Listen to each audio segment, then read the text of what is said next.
Here's another video on how to graph some functions using Winplot. Go to the equation button at the top. Okay, this time we want to choose explicit.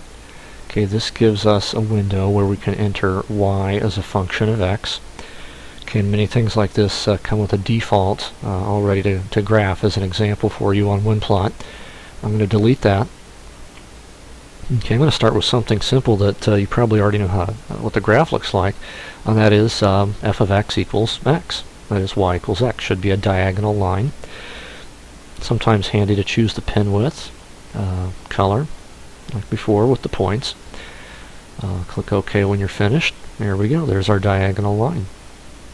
Okay, maybe you want to try something a little more fun, like a quadratic function, y equals x squared.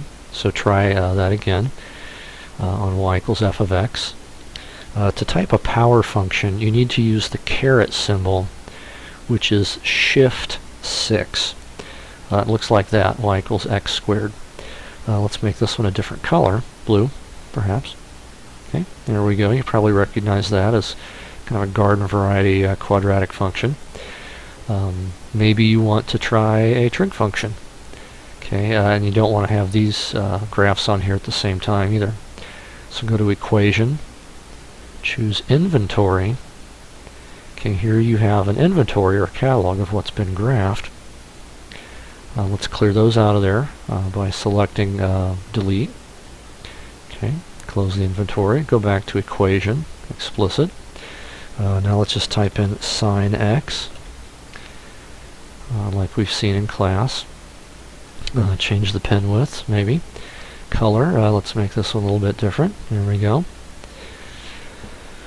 Alright, now this you may recognize as a sine graph, except it's hard to see on the x-axis if this intersects the right points. So let's learn how to change the x-axis scale to having units of pi.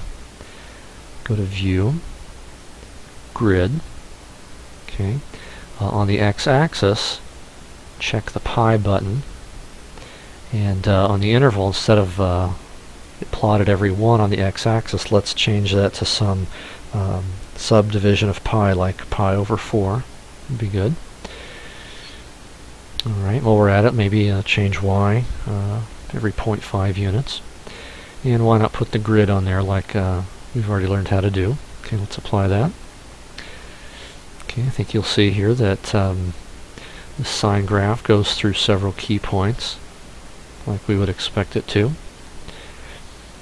Okay, so try some of your own, and we'll see you again in another video.